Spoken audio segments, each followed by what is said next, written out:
কোনো অভিযোগ নেই। অভিযোগ করার মতো শক্তি থাকলে হয়তো আজও বুকের ভিতরে এতটা শূন্যতা জমে থাকতো না। কিন্তু সত্যিটা হলো ভালোবাসা জোর করে হয় না। আমি সেটা অনেক আগেই বুঝে গেছি, শুধু মেনে নিতে একটু সময় লেগেছে।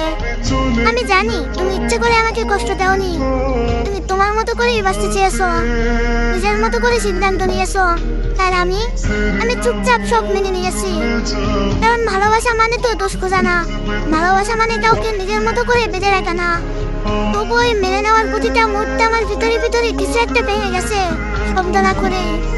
দোষ দিই নিজেকে, হ্যাঁ নিজেকে। কারণ আমি এমন এক ভাগ্য নিয়ে জন্মেছি যে ভাগ্য কখনো আমার মনের কথা বোঝেনি। আমি চেয়েছিলাম একটু ভালোবাসা, একটু শান্তি, একটুখানি সুখ, বেশি কিছু চাইনি। শুধু এমন কেউ থাকুক যে আমার নীরবতাটুকু করতে পারবে, আমার চোখের ভাষা বুঝবে।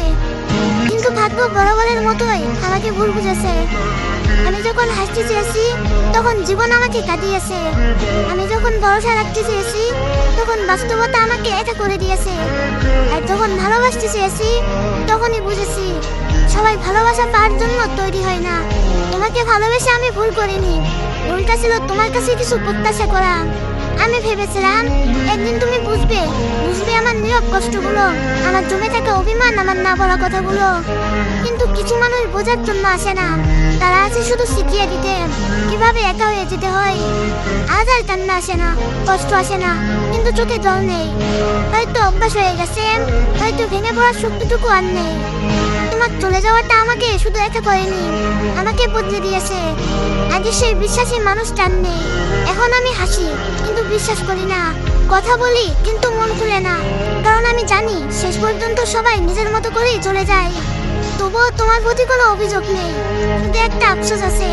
যদি একটু বোঝার চেষ্টা করতে, যদি একবার মন দিয়ে শুনতে, হয়তো গল্পটা এমন হতো না। আজ আমি শুধু নিজের ভাগ্যের কাছেই হেরে গেছি। ভালোবাসা চাইতে গিয়ে পেয়েছি কষ্ট, একাকিত্ব আর অভিমান। তবুই বুকের ভেতর কোথাও এখনো একটা নরম অনুভূতি রয়ে গেছে। কারণ আমি সত্যিই ভালোবেসেছিলাম, আর সত্যিকারের ভালোবাসা কখনো অভিযোগ করতে শেখে না।